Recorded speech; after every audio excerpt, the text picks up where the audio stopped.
కడప జిల్లా బెల్లంమండి వీధిలో అధికారుల నిర్లక్ష్యానికి నిండు ప్రాణం బలైపోయింది. విద్యుత్ తీగలు తగిలి ఓ విద్యార్థి మృతి చెందగా మరో విద్యార్థి తీవ్ర గాయాల పాలయ్యాడు. ఓ ప్రైవేట్ పాఠశాలలో 5వ తరగతి చదువుతున్న విద్యార్థులు భోజనానికి వెళ్లి వస్తున్న సమయంలో ఈ ప్రమాదం చోటు చేసుకుంది. ఓ విద్యార్థి మృతి చెందగా మరో విద్యార్థి గాయాలతో ఆసుపత్రిలో చికిత్స పొందుతున్నాడు.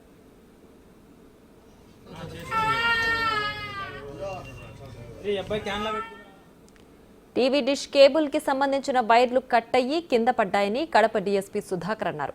అవి మెయిన్ విద్యుత్ వైర్లకు తగలడంతో ప్రమాదం జరిగిందని చెప్పారు. ఘటనపై పూర్తి దర్యాప్తు చేసి బాధ్యులపై చర్యలు తీసుకుంటామని అన్నారు.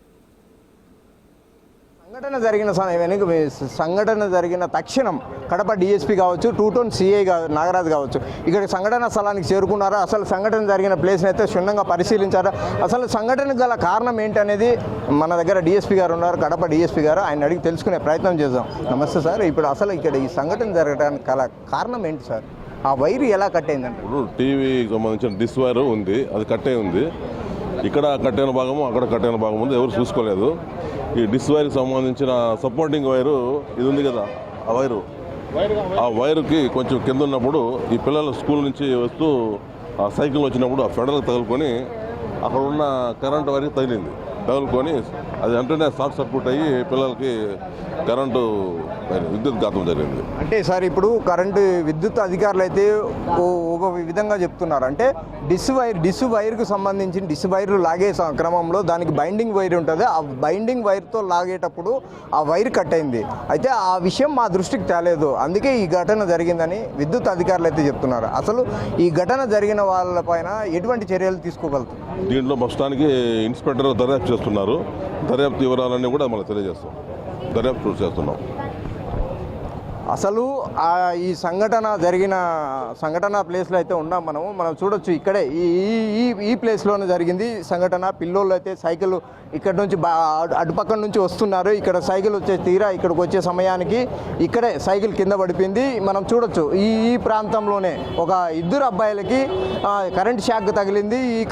ఈ ప్లేస్లోనే ఇప్పుడు మనం చూడొచ్చు, చెప్పులు కూడా ఇక్కడే పడిపోయి ఉన్నాయి చిన్నపిల్లలవి. 7 సంవత్సరాలు 8 సంవత్సరాలు ఉంటారు పిల్లలు. అయితే ఒక్కసారిగా మంటలు వ్యాపించడంతో ఒక అబ్బాయికి అయితే తీవ్ర గాయాలయ్యాయి, మరో అబ్బాయికి కూడా తీవ్ర గాయాలు కావడంతో ఇద్దరిని హుటాహుటిన హాస్పిటల్కి తరలించే క్రమంలో మార్గం మధ్యలోనే ఒక అబ్బాయి చనిపోయినట్లయితే తెలుస్తుంది.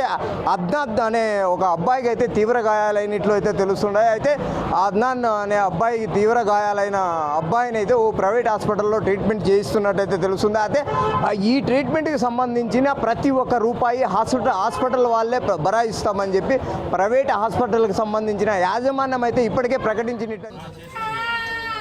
విద్యుత్ అధికారులు కూడా ఘటనకు డిష్ కేబుల్ తీగలే కారణమని చెప్పారు. పాత డిష్ తీగలను మార్చే క్రమంలో అవి తెగి జిఐ వైర్లకు తగిలి ట్రిప్ అవడం వల్లనే ప్రమాదం జరిగిందని తెలిపారు.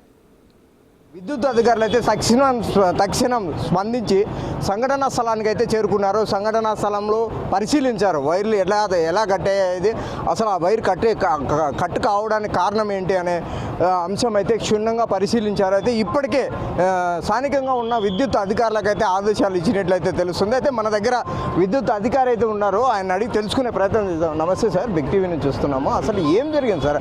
అసలు ఆ వైర్ తెగిపోవడానికి కారణం ఏంటి? డిస్ వైరు మామూలుగా అది ఓల్డ్ అయినందువల్ల ఒక క్రాసింగ్ చేస్తూ ఉన్నారు, ఈ పక్క నుంచి ఆ పక్కకి ఆ ఇంటికి లాగుతున్నారు. ఆ ఇంటికి లాగినందువల్ల డిస్ వైర్ కట్ అయింది. ఆ డిస్ వైర్కి సపోర్ట్గా జిఐ వైర్ ఉంటుంది, ఆ జిఐ వైర్ కూడా ఆ డిస్ వైర్తో పాటు ఉండింది.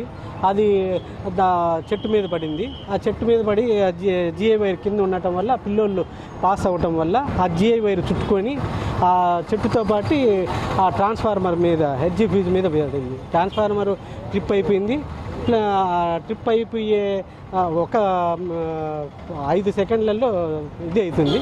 ఆ ట్రిప్ అయ్యే లోపలే అబ్బాయికి పాస్ అయింది, దానివల్ల ఎలక్ట్రిక్ షాక్ వచ్చి. అయితే సార్ స్థానికంగా ఉన్న జనాలు అయితే ఏం చెప్తున్నారంటే, అయితే వైర్ కట్టి 2 గంటల సమయంలో కట్ అయింది. అయితే 2 గంటల సమయంలో విద్యుత్ అధికారులకు సమాచారం ఇచ్చినప్పటికీ కూడా విద్యుత్ అధికారులు ఎటువంటి చర్యలు తీసుకోలేదు, అసలు స్పందించలేదని చెప్పి ఆరోపిస్తున్నారు స్థానికంగా ఉన్న జనాలు. మేము ఇమీడియట్గా వచ్చాము, ప్లస్ ట్రిప్ అయిపోయింది. మా లైన్ మ్యాన్ కూడా ఇక్కడే ఉన్నాడు, ఉండి ట్రాన్స్ఫార్మర్ ఆఫ్ చేశాడు. ట్రాన్స్ఫార్మర్ ఆఫ్ జస్ట్ ఇన్సిడెంట్ జరుగుతానే నాకు ఒక 15-20 నిమిషాలకు వచ్చింది. నేను ఇంకొక 10 నిమిషాలు తీసుకొని ఇక్కడికి వచ్చేసాను. మా స్టాఫ్ ఇంకా కొద్ది ముందర వచ్చారు, వచ్చి అందరూ ఇమీడియట్గా స్పందించాము. అయితే 3 గంటల సమయంలో 2 గంటల 45 నిమిషాల సమయంలో ఆ విద్యుత్ షాక్ గురయ్యి ఒక అబ్బాయి అయితే 7 సంవత్సరాల అబ్బాయి చనిపోయారు. ఒక అబ్బాయి సావు బతుకుల మధ్యలో ఉన్నారు. వినండి సార్, ఇక్కడ జరిగిన సంఘటన స్థానికంగా ఉన్న ప్రజలైతే మీకు సమాచారం ఇచ్చినప్పటికీ కూడా 2 గంటలకి 2 గంటల 45 నిమిషాలకి చాలా గ్యాప్ ఉంది కదా సార్. ఆ సమయంలో ఎందుకు రాలేకపోయినారు? మీకు విద్యుత్కు సంబంధించిన అధికారులు ఎందుకు స్పందించలేకపోయారు? అది మాకు ఇల్లు డిస్ వాళ్ళు చెప్పలేదు. ప్లస్ మాకు ఎప్పుడైతే అది సైకిల్ ఇది పోయిందో అప్పుడు మా కరెంట్ అని ఎలా చనిపోయింటారని తెలిసింది, కానీ అంతకు ముందు తెలియదు కదా. యాక్చువల్గా లైన్లు పైన ఉంటాయి, చాలా పైన ఉంటాయి. కింద అసలుకి నేనే ఆ వీడియో చూసినప్పుడు నేనే ఎక్స్పెక్ట్ చేయలేకపోయాను. అయితే కన్సల్టు ఇక్కడ ఈ లైన్ చూసుకునే డిఈ గారు ఉన్నారు మనతో పాటు. సార్ను కూడా అడిగి తెలుసుకుందాము. సార్, అయితే ఇక్కడ సమీపంలో యాక్సిడెంట్ జరిగిన సమీపంలో వైర్లు కూడా ఎక్కువ శాతం వేలాడుతున్నాయి, దానిని సరిగా చేయలేదనేది ఇక్కడ స్థానికంగా నివసిస్తున్న ప్రజలైతే ఆరోపిస్తున్నారు. ఏమంటారు దీనిపైన? ఇక్కడేం లేదండి. ఇక్కడ డిష్ వైర్ ఏమైందంటే రోడ్ క్రాస్ అయ్యి డిష్ వైర్తో పాటు జియో వైరు పోయిందండి. వాళ్ళు అక్కడ లాగుతూ ఉండగా లాగేటప్పుడు చెట్టుకు తగిలి అదేముందంటే కట్ అయ్యి చెట్టు మీద పడుతూ ఆ ట్రాన్స్ఫర్ ఎడ్జిబీ పైన ఉందండి. ఆ ఎడ్జిబీ మీద పడి ఆ జియో వైర్ కట్ అయినటువంటి ఆ స్పాన్ ఉంటుంది కదా రోడ్ క్రాస్ అనేది, అక్కడ పిల్లలకు కింద తట్టుకొని అక్కడ ఇదయ్యారండి. అంతే అది తెలిసిన వెంటనే మా ఎల్ఐ గారు వచ్చేసి వెంటనే ఇక్కడ వచ్చి ట్రాన్స్ఫర్ ఆఫ్ చేశాడు. ఆ టైంలోనే 11 kV ఫీటర్ మనకు 220 మన 30 సెప్టెంబర్ ట్రిప్ అయింది. ఫీటర్ ట్రిప్ అయిన తర్వాత ఇంకా చార్జ్ చేయలేదు. అదే జరిగింది. అంటే ఇప్పుడు యాక్సిడెంట్ జరిగిన వెనకంబడినే తర్వాతనే ఇమ్మీడియట్లీ ఆటోమేటిక్గా ట్రిప్ అయిపోతుందా? అంటే కరెంట్ సప్లై ఉండదా? ట్రిప్ అయిపోయిందండి. ట్రిప్ అయింది. అయితే ఆ కండక్టర్ జియో వైరు కింద పడినప్పుడు ఆ బాలుడు అక్కడ ఉన్నాడు కదా, ఆ బాలుడు ఉన్నప్పుడు అతనికి అప్పుడు కరెంట్ వచ్చేసి చనిపోవడం జరిగింది. అంటే ఫీడర్ కూడా ట్రిప్ అయిన జరిగింది. విద్యుత్ అధికారులు అయితే స్పందించి సంఘటన స్థలానికి వచ్చి చేరి ఈ సంఘటన స్థలంలో ఎక్కడెక్కడ ఏ ప్రాబ్లం జరిగిందో, అసలు ప్రాబ్లం ఈ యాక్సిడెంట్ గల కారణం ఏంటనేది క్షుణ్ణంగా పరిశీలించిన పిమ్మట ఇక్కడ ఇమ్మీడియట్లీ మరమ్మతుల చర్యలు అయితే చేపట్టినట్లయితే తెలుస్తుంది. కేబుల్ ఆపరేటర్లు ఎటువంటి అనుమతి లేకుండా ఇష్టారీతిన కేబుల్ వైర్లను లాగుతున్నారని కడప ఎమ్మెల్యే మాధవి ఆరోపించారు.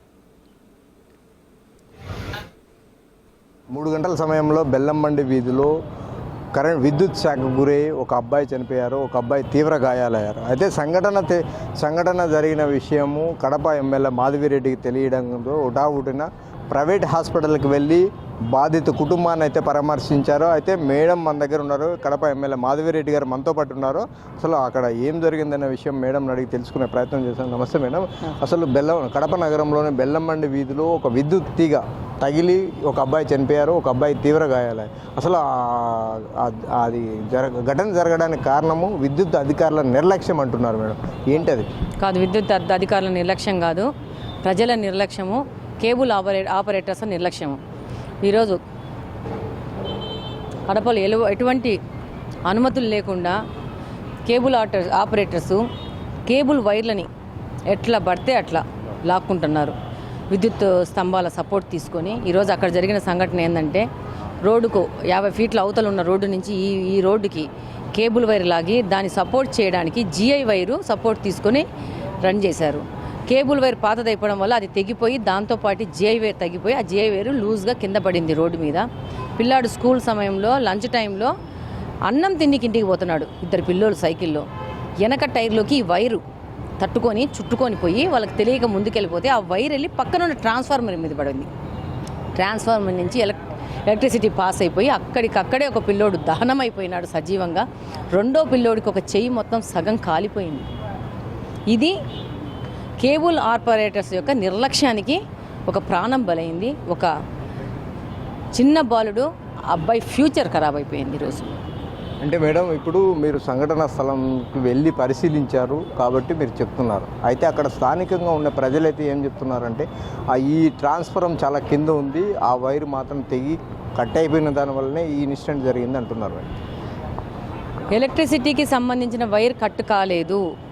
కేబుల్ ఆపరేటర్స్ కేబుల్ వైరు ఈ రోడ్డుకు 60 ఫీట్ల అవతలున్న రోడ్డు నుంచి ఈ రోడ్డుకి వాళ్ళు అనధికారంగా ఆ వైర్ రన్ చేసినారు. ఇప్పుడు ఈ నెట్ కేబుల్స్ కానీ ఈ కేబుల్ ఆపరేటర్స్ వాళ్ళ వైర్లు కానీ డిష్ వైర్లు కానీ ఇవన్నీ దాని కింద ఒక జిఐ వైర్ సపోర్ట్ పెట్టుకొని డిస్టెన్స్ ఎక్కువైపోతే సపోర్ట్ చేయడానికి ఒక జిఐ వైర్, అది ఐరన్ వైరు, ఆ వైర్తో సపోర్ట్ చేసుకుని స్ట్రెంత్ ఉండడానికి ఈ వైర్ సాగిపోతుందని పెట్టుకుంటారు. ఆ కేబుల్ వైర్తో పాటు ఆ వైర్ కట్ అయిపోయి ఆ వైర్ కింద పడేసి ఆ వైర్ గుంజుకొని పోయి ట్రాన్స్ఫార్మర్ మీద పడింది.